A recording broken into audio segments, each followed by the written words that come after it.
নমস্কাৰ আপোনালোকক সকলোকে আজি ৰাতিপুৱাই গুড মৰ্নিং।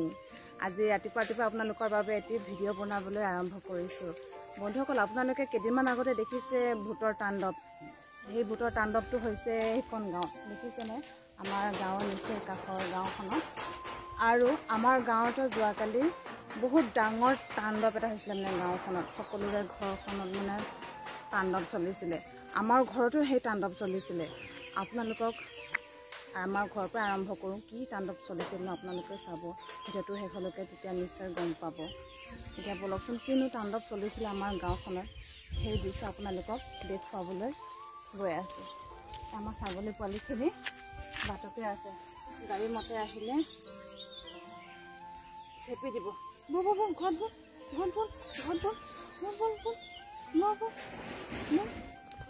বলকচোন বন্ধুসকল, আমাৰ ঘৰৰ পৰা আৰম্ভ কৰোঁ। লগত মোৰ হাজবেণ্ড আছে। Good morning. ৰাতিপুৱা ভিডিঅ' বনাবলৈ আৰম্ভ কৰিছোঁ। কিনো তাণ্ডৱ হৈছে আপোনালোকক দেখুৱাম। ইমান ৰাতিপুৱা ভিডিঅ' কৰিবলৈ লগীয়া হৈছে, নহয় জানো? প্ৰথম আমাৰ ঘৰৰ পৰা আৰম্ভ কৰোঁ।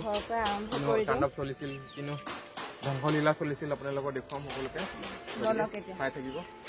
সেই কোলা ছাগলী পোৱালিখিনি অনা নহ'ল, মোৰ গাড়ী হৈছে।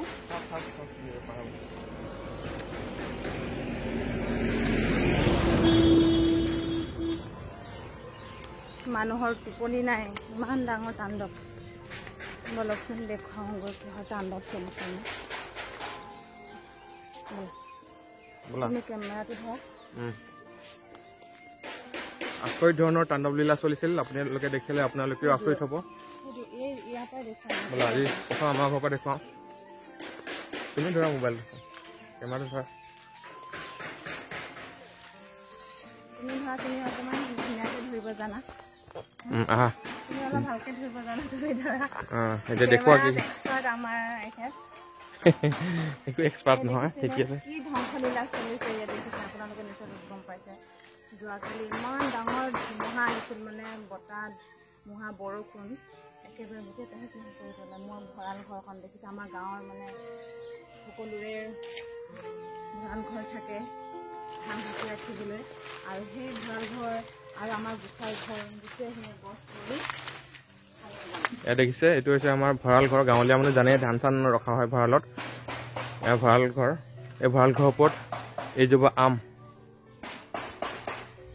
আমৰ ডাঙৰ এডাল ঠাল বা দানি বুলি কওঁ, এয়া ভাঙি পৰিছে, গোটেই বেকা হৈ গ'ল। অকল আমাৰেই নহয়, আমাৰ গাঁওখনত প্ৰায়বোৰ মানুহৰ ঘৰতে অনিষ্ট হৈছে এনেধৰণৰ।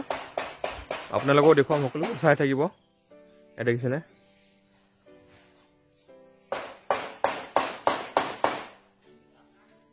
এইজোপা হৈছে আম গছ, এডাল ডাঙৰ দানি গোটেই পৰি শেষ হৈছে।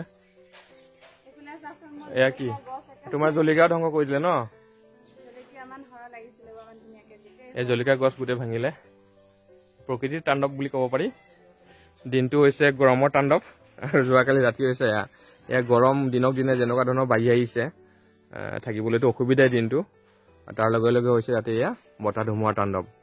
আৰু ৰাতিপুৱা হৈছে এয়া দেখিছে সূৰ্য দেৱতা একেবাৰে হাজিৰ হ'লেই, ফুল ভল্টেজ লয়। দিনটো যি অসহ্য গৰম দিব এতিয়া, লগতে ৰাতিত ধুমুহা বৰষুণ হোৱাৰ বাবে কাৰেণ্টৰ নাই। আজিৰ দিনটো ভুগিব লাগিব আৰু গৰমত। আমাৰ সকলোৱে নিজৰ কৰ্মফল বুলিব পাৰি, কাৰণ আমি নিজেই গছ গছনি কাটি ধ্বংস কৰি পেলাইছোঁ, ডাঙৰ ডাঙৰ ইণ্ডাষ্ট্ৰি খুলিছোঁ, নহয়নে? সেউজীয়া প্ৰায় নাইকিয়া হৈ গৈছে, যাৰ বাবে গৰমৰ উত্তাপটো বাঢ়ি গৈছে। এয়া প্ৰকৃতিৰ মানে কি অভিশাপ বুলিব পাৰি। যিহেতু আমি প্ৰকৃতি অনিষ্ট কৰিছোঁ, তাৰ বাবে আমি এয়া ফল ভুগিব পাৰিছোঁ। গৰম দিনটো অসহ্যকৰ গৰম, গতিকে এয়া নিজৰ কৰ্মফল আমি ভুগি আছোঁ। যোৱা ৰাতি আহিছিলে ডাঙৰ ধুমুহা, আজি তাণ্ডৱ চলাই গ'ল। গাঁৱৰ প্ৰায়বোৰ বুলি 90% মানুহ ঘৰতেই, 99% বুলিব পাৰি, কিবা নহয় কিবা ক্ষতি হৈছে। আজি আমি যাম অলপ পিছত, গোটেই গাঁওখন ঘূৰিম, আপোনালোকক দেখুৱাম কাৰ কি অনিষ্ট হৈছে। আপোনালোকে চাই থাকিব। আৰু আপোনালোকৰ সিফালে এনেধৰণৰ ধুমুহা তাণ্ডৱ হৈছে নেকি, কমেণ্ট কৰি জনাব। আৰু ভিডিঅ'টো এটা শ্বেয়াৰ কৰি দিব, যাতে ইয়াৰ বিষয়ে সকলোৱে অৱগত হ'ব পাৰে।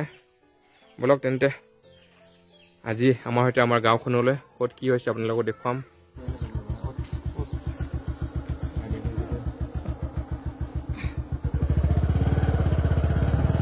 বেছি ওখ হৈ আছোঁ। এয়া দেখিছিলে মানুহবোৰ জমা হৈ আছে, গোটেই কাৰোবাৰ কিবা কিবি ভাঙিছে যে ন দাদা গোটেই অৱস্থা নাই ন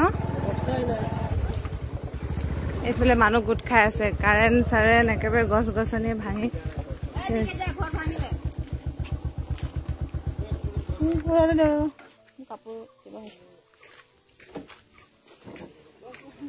ঘৰ ভাঙি গ'ল ন এইফালে গোটেই অৱস্থা নাই সেয়া জাবৰ জংঘল কৰি পেলাইছে ঘৰখন চাওকচোন কিমান অৱস্থা বেয়া কৰি পেলাইছে এয়া দেখিছেনে সেয়া গোটেই মানে গছ ঘৰত পৰি ঘৰ একেবাৰে টুকুৰা ইয়াত দেখিছে গোটেই ঘৰৰ অৱস্থা শেষ এই ইমান ডাঙৰ এডাল গছ দেখিছেনে ইমান ডাঙৰ গছ ইয়াত দেখিছে গোটেই গছজোপা আহি এই ঘৰটোত পৰিছে কেনেকুৱা ঘৰটো ঠিক কৰিব পাৰে যেনে তেনে ঘৰ বনাই পেলাই আছিলে এতিয়া ঘৰটো এনেকুৱা কৰি অৱস্থা কৰি পেলাইছে সিহঁতে ঘৰ বনাব নে কি কৰিব নে চাওকচোন কম মানে প্ৰকৃতিয়ে কি কৰি থৈ গৈছে চাওকচোন তেওঁলোকৰ অন্তৰখন কিমান চাগে কান্দি আছে এতিয়া দেখিছে গোটেই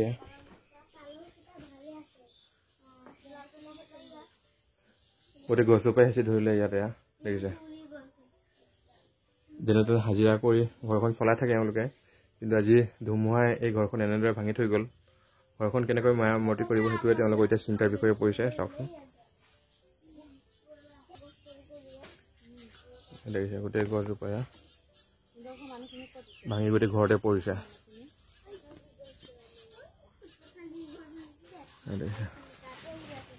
আৰু এয়া ঘৰ হৈছে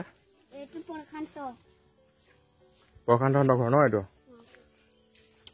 এয়া চাওক গোটেই ঘৰটো এয়া কি কৰি থৈ গ'ল দেখিছেনে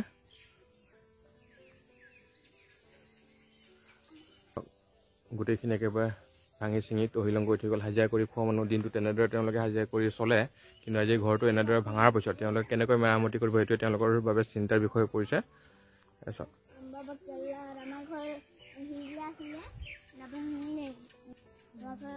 এতিয়া আমি আমাৰ ভণ্টিহঁতৰ ঘৰত আহিছোঁ এয়া দেখিছেনে তেওঁলোকৰ ঘৰত কি হ'লে সেয়া গোটেই কাৰেণ্টৰ ৱাৰবোৰ ছিঙি কৰি আহি বাঁহ গছ গোটেই হেলি টিং ঘৰ দোকান মানে দোকান ঘৰ এইফালে নি আছোঁ দোকান ঘৰৰ টিং উৰুৱাই নি বেলেগৰ ঘৰৰ টিঙৰ ওপৰত পেলাই নিছে দেখিছেনে গোটেই একেবাৰে বাঁহ গছখিনি মানে হেলি আহিলে এই ভণ্টিহঁতৰ দোকানখন এইখন বলকচোন ভিতৰত সোমাই চাওঁ ভিতৰৰ পৰা চাওঁ মাল বস্তুবোৰ ওলালে ইয়াৰ পৰা ৰাতিয়ে ওলালে দেখিছে গোটেই টিং উৰাই লৈ গ'লে দেখিছে গোটেই একেবাৰে টিং চিং উৰাই নি গোটেই ৰুমটো একেবাৰে তহিলং কৰি পেলালে মাল বস্তুবিলাক নাই ৰাতিয়ে লৈ গ'লগৈ যিহেতু কালি ৰাতি হৈছিলে এই বতাহ ধুমুহা আৰু মাল বস্তুবোৰ যদি ইয়াত ৰাখি থোৱা হয় তেন্তে হয়তো গোটেইখিনি অনিষ্ট হৈ গ'লহেঁতেন সেইবাবে ইয়াৰ পৰা গোটেইখিনি ঘৰলৈ লৈ গ'ল এয়া দেখিছে দেখিছেনে আমাৰ সেই ভণ্টিহঁতৰ কি অনিষ্ট হৈছে গোটেই টেংকি ঘৰ চৰ ভাঙি অৱস্থা নাইকিয়া হৈ গৈছে এয়া হাঁহিম নে কান্দিম লাগি যায় দেখিলে ইমান অনিষ্ট কৰিছে নহয়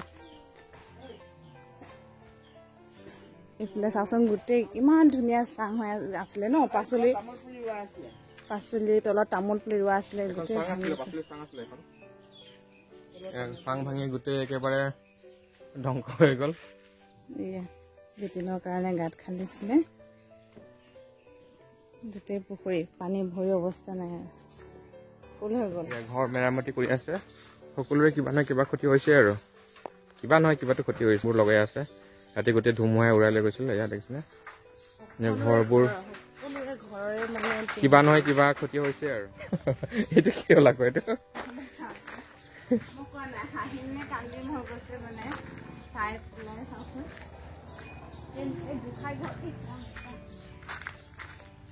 গোসাঁই ঘৰ গোটেই মানে মুধচ এয়া চাওকচোন গোসাঁই ঘৰৰ গোটেই ইয়াত আহি পৰিছে গোসাঁই ঘৰৰ মুধচটো ইয়াত পৰিছে ধুনীয়াকে সজাই ৰখা দৰে হৈছে ইয়াত এই দেখিছে গোসাঁই ঘৰৰ মুধচ আহি এনেকৈ ধুনীয়াকে আহি পৰিছে বৰ্তমান গাঁওখন দেখুৱাই সেয়া মোৰ ঘৰ আহি পালোহি এতিয়া মোৰো অৱস্থা কাহিল হৈ আছে আজি যিহেতু দেওবাৰ দিনটো এয়ে লাগিব দেখিছেনে চোতালৰ অৱস্থা কি হৈ আছে গোটেই লেতেৰা জাবৰ জোথৰ হৈ আছে আৰু এইফালে গছ এইখিনি ঠিক কৰিবলৈ আছে। বেছিকৈ মানে মোৰ এইটোৱে দুখ লাগিছে, দুখীয়া মানুহে কেনেকৈ এইখিনি ৰিপেয়াৰিং কৰিব। হাজিৰা কৰি পেলাই খায় ন, নহয় জানো? হাজিৰা নকৰিলে খাব নোৱাৰে। এতিয়া সেই ঘৰবোৰ ৰিপেয়াৰিং কৰিব কেনেকৈ, মানে সকলোৰে অন্তৰত দুখ হৈ আছে। আৰু কমেণ্ট কৰি জনাব আপোনালোকৰ ফালে এনেধৰণে কিবা হৈছে নেকি, কমেণ্ট কৰি জনাব, জানিব পাৰিম না আমিও। আমাৰ ফালৰখিনি আপোনালোকক দেখুৱাইছোঁ, আপোনালোকেও জনাবচোন কমেণ্ট কৰি। কিন্তু ভিডিঅ'টো আজিলৈ ইমানে সমাপ্ত কৰোঁ। ভিডিঅ'টো চাই বাবে ধন্যবাদ। বহুত ধন্যবাদ।